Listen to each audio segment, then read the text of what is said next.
오늘 주신 말씀 에스겔서 4장 4절에서 8절입니다. 함께 봉독합니다. 너는 또 왼쪽으로 누워 이스라엘 족속의 죄악을 짊어지되 내가 눕는 날수대로 그 죄악을 담당할지니라. 내가 그들의 범죄를 범죄한 횟수대로 내가 내게 날수를 정하였나니 곧 390일이니라. 너는 이렇게 이스라엘 족속의 죄악을 담당하고 그 수가 차거든 너는 오른쪽으로 누워 유다 족속의 죄악을 담당하라. 내가 내게 40일로 정하였나니 하루가 1년이니라. 너는 또 내 얼굴을 에워싸인 예루살렘 쪽으로 향하여 팔을 걷어 올리고 예언하라. 내가 줄로 너를 동일이니 내가 에워싸는 날이 끝나기까지 몸을 이리저리 돌리지 못하리라. 아멘. 지난 시간부터 에스겔에 대한 말씀을 시작했고 오늘 두 번째 시간입니다. 에스겔 선지자는 희망을 주는 사람이고 또 에스겔 서는 희망의 편지다라고 말씀을 드렸습니다. 에스겔은 어떤 희망을 주었고 또 에스겔 서에는 무엇을 희망으로 기록하고 있을까? 여호와 삼마하지요. 여호와가 거기 계시다라는 뜻이라고 했습니다. 에스겔이 준 희망이라는 것은 비록 이스라엘 백성들이 포로로 잡혀와서 바벨론 낯선 땅에 와 있지만 거기에도 하나님이 함께 계신다라고 하는 것이 희망이고, 에스겔서는 하나님이 여전히 이스라엘과 함께 계심을 수많은 환상을 통해서 알게 하시는 하나님의 메시지입니다. 이스라엘 백성들이 바벨론에 한 달 살기 하러 간 게 아니잖아요. 그죠? 기약 없이 언제 풀려날 줄 모르고 언제 고국으로 돌아갈지 모르는 그런 날들을 보내고 있잖아요. 끝이 보이지도 않고 무슨 계획을 세워본들 아무리 좋은 계획이라도 별 소용이 없는 그런 답도 없고 대책도 없는 그런 갑갑한 상황이었다라는 겁니다. 이런 상황에서 그 무엇도 이들에게 희망이 되지는 못했을 겁니다. 그러나 하나님이 그들과 함께 계심은 그들에게 분명한 희망이었다라는 겁니다. 비록 물론 이들이 얼굴이 뻔뻔하고 폐역하고 마음이 굳은 그런 백성들이라서 하나님이 그들과 함께 하시는 것이 그들에게 희망이다라고 하는 사실을 인정하지는 않겠죠. 그러나 그들이 인정하든 인정하지 않든 에스겔은 하나님이 그들과 함께 계심을 그들의 유일한 희망으로 선포했다라는 것이 중요하다라는 겁니다. 이것이 가능했던 이유가 뭐라고 그랬습니까? 하나님의 꿈이 자기의 꿈이 되었기 때문에 가능했다. 그렇게 말씀을 드렸습니다. 사실 에스겔조차도 갑작스럽게 포로로 잡혀와가지고 자신이 꿈꾸던 모든 희망과 미래가 없어졌잖아요. 실패자로 살고 있었잖아요. 무려 5년 동안. 그러나 하나님의 꿈이 자기의 꿈이 되는 순간 에스겔 자신도 희망을 갖게 되었고 그리고 다른 사람들에게도 희망을 주는 사람이 될 수 있었다라는 겁니다. 그래서 우리도 생각해 봐야 되죠. 과연 하나님은 우리에게 어떤 꿈을 갖고 계실까? 하나님이 나를 향한 꿈은 뭘까? 그리고 우리는 하나님의 꿈을 이루어드리기 위해서 어떻게 살아야 할 것인가? 이런 마음의 질문을 가지고 우리가 살아가야 한다라는 겁니다. 이게 지난 시간 우리가 말씀을 나눴던 말씀의 핵심이었습니다. 오늘은 사람이 희망입니다의 두 번째 말씀입니다. 희망이 될 수 있는 사람, 그 첫 번째가 하나님의 꿈이 자기의 꿈이 되는 사람이었다면 두 번째는 어떤 사람이 희망이 될 수 있을까? 책임 앞에서 도망치지 않는 사람입니다. 오늘 설교 제목이 죄악을 담당하라입니다. 누구에게 이 말을 하는 걸까요? 에스겔에게 하는 말이에요. 그러면 누구의 죄를 담당하라는 말일까요? 이스라엘의 죄를 담당하라라는 뜻입니다. 하나님이 에스겔에게 너는 이스라엘의 죄를 담당해라 이렇게 말하는 거예요. 언뜻 보면 이게 맞는 말 같고 당연한 말 같아 보입니다. 그죠? 선지자니까 하나님이 그런 얘기 할 수 있지. 근데 여러분들 이게 정말 당연하고 그리고 맞는 말일까? 에스겔은 선지자로 부름을 받았지 제사장으로 부름을 받은 게 아니에요. 여러분 선지자는 어떤 사람이냐 하면 하나님의 말씀을 가지고 백성들을 야단치는 사람이에요. 그런 사명이 있는 사람이란 말이에요. 죄를 담당하는 사람이 아닙니다. 그리고 여러분들 생각을 해보세요. 성경에 나오는 많은 선지자 중에 죄를 담당한 선지자가 있었습니까?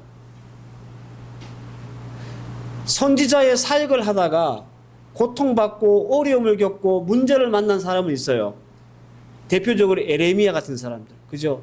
하나님의 말씀을 탁 전하니까 하나님의 말씀이 자기들하고 안 맞으니까 누구를 핍박해요? 에레미야를 핍박하잖아요. 그죠? 선지자를 핍박하잖아요. 그런 경우는 있었어요. 그런데 이스라엘이 지은 죄를 담당했던 그런 선지자는 없단 말입니다. 선지자는 하나님의 말씀을 선포하고 회개를 촉구하고 말씀으로 경고하고 혹은 예언하는 그런 역할을 담당하는 사람이 선지자지 죄를 짊어지는 사람은 아니다라는 겁니다. 하나님이 에스겔에게 책임을 물 만한 일이 있다면 그것은 이런 걸 겁니다. 에스겔서 3장 20절을 보면 또 의인 그의 공의에 돌이켜 악을 행할 때에 이미 행한 그 공의는 기억한 바 아니라 내가 그 앞에서 거치는 것을 두면 그가 죽을지니라. 이는 내가 그를 깨우치지 아니하였습니다. 그는 그의 죄 중에서 죽으려니와 그의 핏값은 내가 내 손으로 찾으리라. 이런 말씀이 있어요. 이게 무슨 말이냐면 의인이 잘 살다가 악을 행했단 말이에요. 그런데 그 의인이 악을 행하는 모습을 보고 선지자가 돼가지고 그를 가르치거나 경고하거나 야단치거나 아니면 그 죄를 깨닫게 하지 아니하고 그냥 내버려 두면 그 사람은 그 죄를 진 그 값으로 죽겠지만 그 죄값은 내가 너 에스겔에게 묻겠다 그런 말이에요. 요건 타당한 책임을 묻는 거예요. 그죠? 왜냐하면 선지자의 일이 뭡니까? 죄를 깨우치고 하나님의 말씀을 야단치고 경고하고 예언하고 하는 일인데 그거 안 하면 당연히 책임을 물어야죠. 그런데 에스겔이 이스라엘 죄를 담당하는 것, 이 책임을 지라는 것은 좀 부당해 보인다라는 겁니다. 마치 이런 거와 비슷합니다. 홈서빙 알바로 불렀는데 주방 가서 웍을 잡으라는 얘기가 똑같은 얘기예요. 그러니까 안 맞아요. 선지자로 부름받은 이 에스겔의 입장에서 죄를 담당시키는 것은 맞지 않는다라는 겁니다. 오늘 본문이 그 부당함을 드러내는 대표적인 말씀입니다. 오늘 읽었던 4절에서 8절 말씀은 어려운 말씀이 아니에요. 이런 말씀이에요. 하나님이 에스겔에게 북쪽 이스라엘 백성들의 죄를 위해서 왼쪽으로 390일 동안 누워 있으라. 그리고 그 390일이 다 차면 다시 오른쪽으로 유다 백성의 죄를 위해서 40일을 누워 있으라. 이거예요. 여기서 그치지 않습니다. 오늘 읽었던 말씀 이하의 말씀을 17절 말씀까지 읽어보면 이런 말씀이 있는데 정리해서 말씀드리면 이런 거예요. 에스겔에게 이렇게 요구하시는 거예요. 밀, 보리, 콩, 팥, 조, 규리를 한 그릇에 담아서 갈아가지고 가루를 만들어서 떡을 만들어라는 거예요. 그리고 이 떡을 만들어서 한 끼에 20세겔씩 먹어라. 그리고 물은 6분의 1 흰, 한 0.6리터 정도 됩니다. 리터를만 마셔라. 그리고 떡을 만들 때 그 불이 있어야 되잖아요. 그죠? 화력. 그거는 사람의 인분을 가지고 화력을 해라. 이렇게 하나님이 에스겔에게 말해요. 근데 들어보니까 이게 너무 희한하거든요. 특별히 사람 인분을 가지고 불을 떼가지고 떡을 구워 먹으라 그러니까 에스겔이 이거는 도저히 받아들이지 못하겠는 거예요. 그래서 하나님 이거는 좀 부당합니다. 그러니까 그러면 쇠똥으로 해라. 이렇게 하나님 이렇게 말씀하세요. 에스겔 3장 26절 내가 내 혀를 내 입천장에 붙게 하여 내가 말 못하는 자가 되어 그들을 꾸짖는 자가 되지 못하게 하리니 그들은 패역한 족속이민이라. 이런 말씀도 있습니다. 하나님이요 에스겔의 이 혀를 입천장에 붙여버렸어요. 말을 못하게 했어요. 좀 가학적이죠. 백성들에게 말씀을 선포하고 또 말씀으로 깨우치라고 이 에스겔을 선지자로 불렀잖아요. 그러면 선지자는 뭘 해야 됩니까? 말을 해야 되잖아. 근데 말을 못하도록 혀를 입천장에 붙여버렸다니까요. 에스겔서 5장 1절 말씀. 너 인자야, 너는 날카로운 칼을 가져다가 삭도를 삼아 내 머리털과 수염을 깎아 저울에 달아 나누어라, 이렇게 말합니다. 이스라엘 백성들에게 머리털과 수염은 거의 뭐 생명 같은 거예요. 옛날에 우리나라 사람들도 이 상투 잘리면 자결하는 사람도 있었잖아요. 그죠? 이스라엘 백성도 마찬가지예요. 근데 거룩한 하나님 앞에 부름받은, 이 선지자로 부름받은 에스겔에게 하나님이 요구하신 게 뭐냐면 삭도를 가지고 네 머리털 다 밀어. 그래서 수염도 밀어. 이건 참 불경한 짓이거든요. 그러면 거기서 끝나면 되는데 이 민 털란 말입니다. 털을 3등분 해가지고 저울에 달아가지고 3등분을 해놔라 라는 거예요. 약간 좀 사이코 같은, 좀 혐오적이지 않습니까? 왜 이렇게 해놓냐면 3분의 1은 나중에 하나님이 말씀하시기를 그 털의 3분의 1은 성 안에서 불사르고, 이거는 나중에 해석이 나오는데 이게 이스라엘 백성들이 전염병과 기근으로 죽을 것이라는 얘기예요. 3분의 1이. 그리고 나머지 3분의 1은 성 사방에 칼로 쳐라. 이거는 이스라엘 백성들이 나중에 3분의 1 되는 사람들이 칼에 죽을 것이라고 하는 하나님의 예언이에요. 나머지 3분의 1은 바람에 흩어버려라, 이렇게 말해요. 이 수염을, 이 털을. 이 뜻은 이스라엘 백성들 3분의 1은 다 사방에 흩어질 것이다 라는 뜻이에요. 근데 그것을 예언시키기 위해서 하나님이 에스겔에게 머리털 다 밀고 수염 다 밀어서 그걸 3등분 해가지고 나눠놔라, 이렇게 말씀하셨단 말이에요. 이 모두가 하나님이 에스겔에게 이스라엘의 죄를 담당시키기 위해서 시키신 일들입니다. 여러분, 에스겔이 범죄한 게 아니잖아요. 에스겔 때문에 지금 나라가 망한 게 아니잖아요. 근데 왜 엉뚱한 사람을 잡을까요? 잡으려면 뭐 그 당시에 왕, 귀족들, 나라 정세에 관여했던 사람들, 이런 사람들을 잡아야죠. 이런 사람들 책임을 물어야죠. 니네들이 똑바로 안 하니까 지금 이렇게 된 거 아니야? 그래서 그런 사람들한테 책임을 물어야지. 왜 아무런 책임이 없는 에스겔에게 이런 부당한, 그런 약간 억울한 그런 책임을 물까? 에스겔이 왜 나한테 이러실까? 좀 부당하게 생각하고 억울하게 생각하지 않았겠습니까? 사실 에스겔은 이렇게 하나님의 부름을 받고 나서 선지자 노릇하기도 복이 없던 사람이에요. 죄를 담당하는 건 둘째 치고라도 자기에게 주어진 선지자의 사명도 감당하기가 참 버거웠던 사람이에요. 에스겔서 3장 15절 말씀에 이에 내가 델 아빔에 이르러 그 사로잡힌 백성 곧 그발 강가에 거주하는 자들에게 나아가 그 중에서 두려워 떨며 7일을 지냈으니, 이런 말씀이세요. 에스겔이 하나님의 영으로 감동돼서 이스라엘 백성들이 살고 있는 델아빔이라고 하는 그랄 강가에 이제 이스라엘 백성들 막 모여 사는 지역이 있단 말이에요. 지금 이스라엘의 그 수도가 텔아비브죠. 그 텔아비브라고 하는 말이 이 델아빔에서 나온 말이에요. 여기를 갔는데 가면 뭐 해야 됩니까? 선지자니까 하나님 말씀 선포하고, 야 니네 그렇게 살면 하나님 또 벌 받아, 이렇게 경고하고 해야 되잖아요. 7일 동안 말을 못한 거예요. 쫄아가지고. 그 말입니다. 여러분, 에레미야 시대처럼 막 이 시대가 지금 살벌한 시대가 아니잖아요. 에레미야는 정말 살벌한 시대에서 그 선지자 노릇을 했거든요. 뭐 말만 하면 때리고 막 가두고 막 죽이려고 하고, 그런 시대에 에레미야는 하나님 말씀 선포했단 말이에요.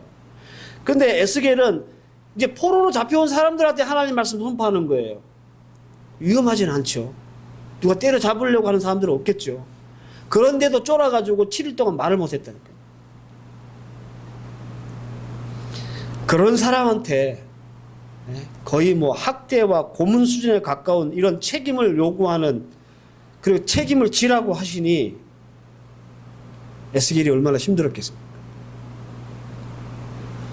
여러분 생각해 보세요. 여러분들 왼쪽으로 누워서 390일을 생활한다고 생각해 보세요. 왼쪽으로 누워가지고 390일을 생활하는데, 그러면서 아까 얘기했던 그 먹는 거 있잖아요. 보리떡. 그걸 구워서 먹으면서 390일을 왼쪽으로만 있어야 돼요. 이 혀가 입 천장에 붙어가지고 말을 못해요. 이게 얼마나 힘들었을까. 이게 다 이스라엘의 죄를 대신 짊어지고 담당하는 그 에스겔의 모습이고 치루어야 될, 자신이 감당해야 될 그런 무게였어요. 중요한 것은 그가 감당했던 이 책임이라는 것이 얼마나 무거운가가 아닙니다. 그게 아니라 그가 감당했다라는 이게 더 중요한 거예요. 에스겔 입장에서는 회피할 수도 있는 부당한 책임이었지만 에스겔은 온 몸으로 이스라엘의 죄를 감당해냅니다. 하나님이 시키는 거 다 해요. 왜 그랬을까? 왜 에스겔은 기꺼이 이 책임을 짊어졌을까? 에스겔에게 남다른 책임의식이 있어서 그랬을까요? 아니면 에스겔은 자기 성격이나 기질이 이런 거 시키면 잘하는 성격이고 기질이라서 그렇게 책임을 감당했을까요? 아닙니다. 계시록 에스겔서 3장 3절을 보면 내게 이르시되 인자야 내가 내게 주는 이 두루마리를 내 배에 넣으며 내 창자에 채우라 하시기에 내가 먹으니 그것이 내 입에서 달기가 꿀 같더라. 이런 말씀이 에스겔서 3장 3절에 나옵니다. 하나님이 에스겔을 선지자로 부르시고 에스겔에게 제일 먼저 행하신 일이 뭐냐면 말씀을 채우시는 일이었어요. 두루마리를 배에 넣으며 창자에 채우라는 뜻은 하나님의 말씀으로 너를 풍성케 하라라는 뜻이에요. 그러니까 이런 뜻이에요. 에스겔은 자기의 생각이나 자기의 마음이나 의지를 비우고 그 비운 그것에 뭘 채운다는 말이에요. 하나님의 말씀을 채운다는 거예요. 그러니까 내 배에 넣고 내 창자에 채우라는 말씀의 의미와 뜻이 그렇습니다. 만약 에스겔이 자기를 비워내지 못했다면 그래서 말씀으로 자기를 채우지 못했다면 그가 하나님이 이렇게 요구하시는 책임을 감당하고 죄값을 그 죄를 담당하는 그런 선지자가 될 수 있었을까? 못했을 겁니다. 이게 자신을 비워내고 그 비워낸 그 공간에 하나님의 말씀으로 자기를 채웠기 때문에 이게 가능한 일이에요. 그래서 기꺼이 죄악을 담당할 수 있었다라는 겁니다. 이것이 우리가 에스겔을 통해서 놓치지 말아야 될 두 번째 모습입니다. 에스겔이 우리에게 주는 첫 번째 모습, 그가 왜 희망인가? 그것은 하나님의 꿈을 마치 내 꿈인 양 가지고 살았기 때문이고, 두 번째는 책임 앞에서 도망가지 않았기 때문인데, 그 책임을 감당할 수 있었던 이유는 자기를 비워낸 그것에 하나님의 말씀을 채웠기 때문에 가능한 거라.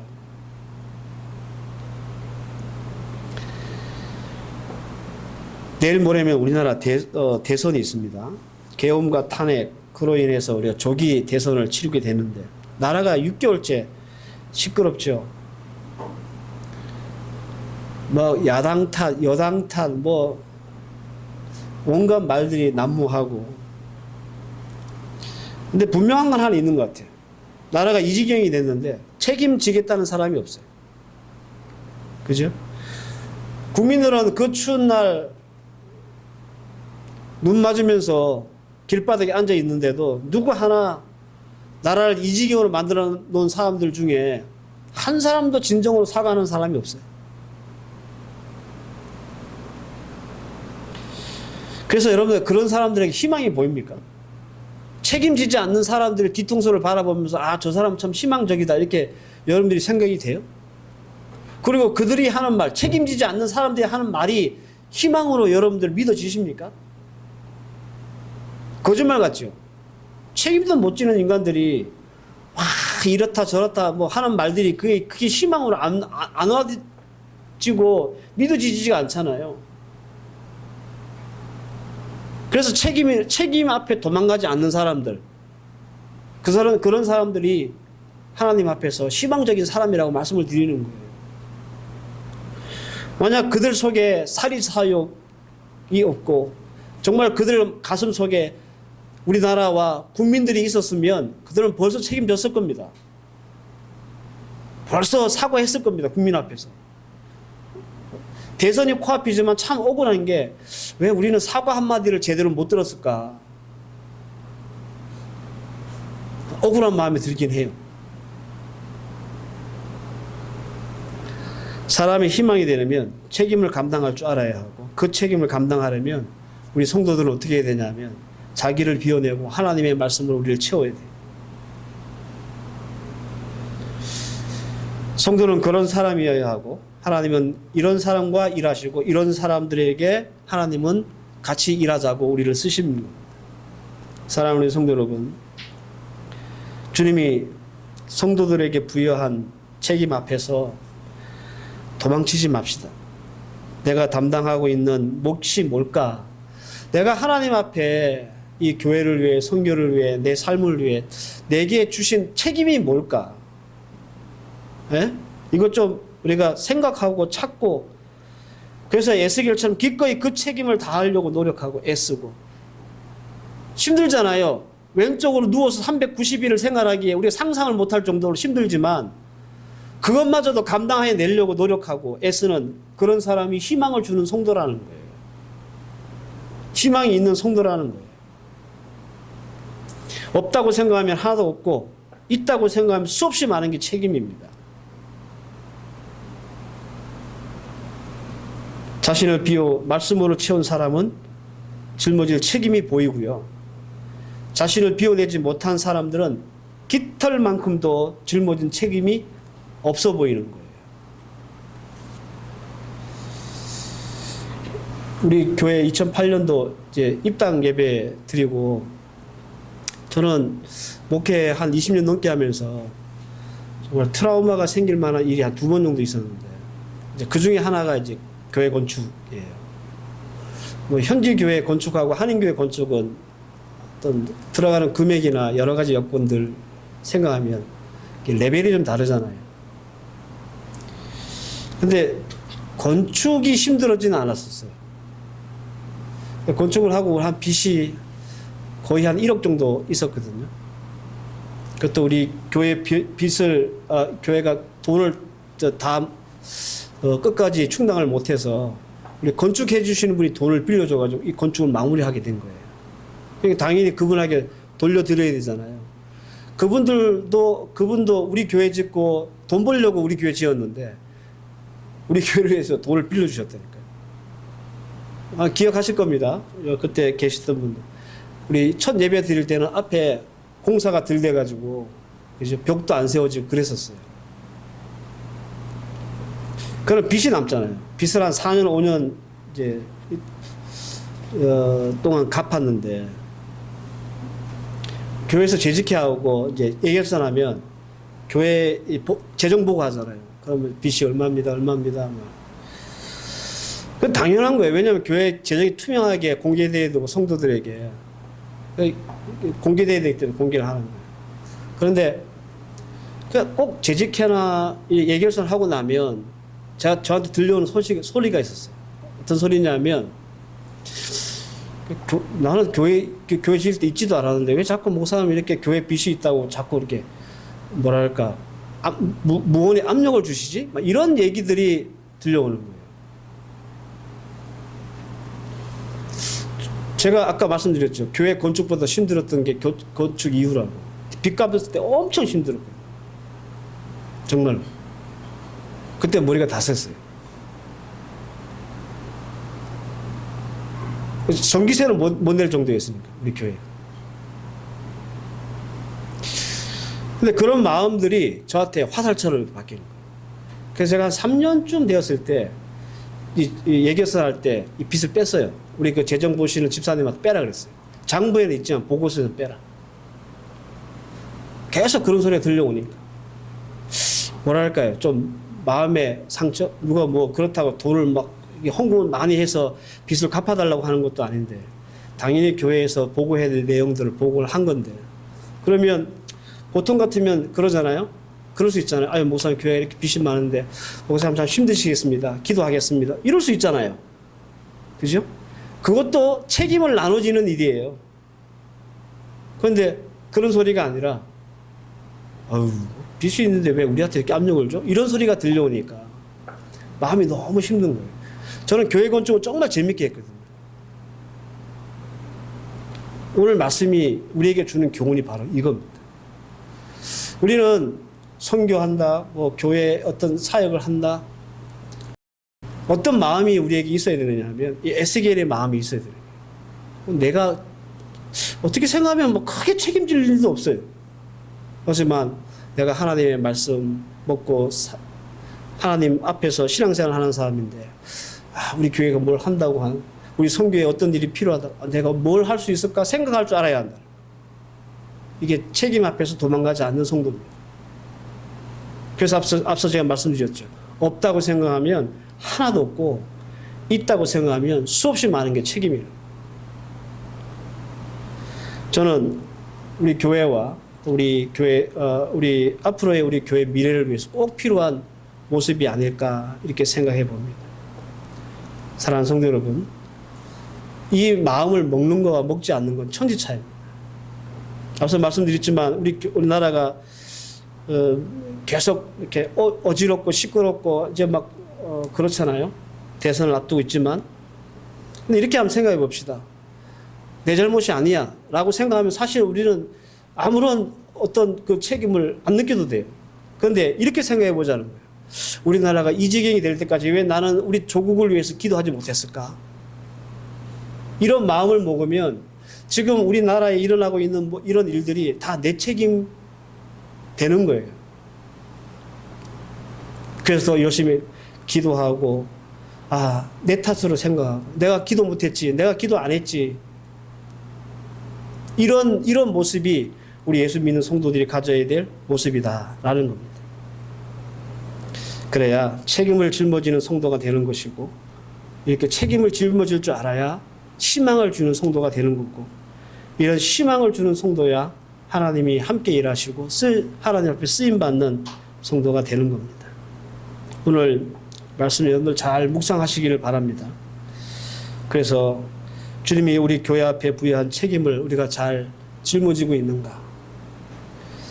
더 나아가서 우리가 하나님 앞에 신앙생활을 하면서 나는 성도로서 에스겔처럼 나를 비우고 말씀으로 채워서 하나님 앞에 거룩한 책임을 가지고 이 땅에 살아가고 있는지를 좀 돌아볼 수 있는 그런 말씀이기를 바라고 꼭 에스겔처럼 책임 앞에 도망가지 않는 성도가 되어서 하나님 기뻐하시는 쓰임받는 주의 백성들 될 수 있기를 주의 이름으로 축원합니다.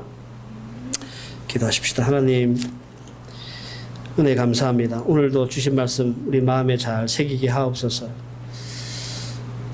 주님이 우리 교회 앞에 부여한 책임 앞에 도망가지 않게 하시고 에스겔처럼 잘 감당한 자도 되게 하심으로 하나님의 나라를 위해 쓰임받는 자 되게 하시고 이 쓰임받음으로 하나님의 나라를 위해 일하고 또 주님 앞에 큰 은혜와 복을 누리기에 부족하지 않는 하나님 백성들 되게 하옵소서. 예수님의 이름으로 기도하옵나이다. 아멘.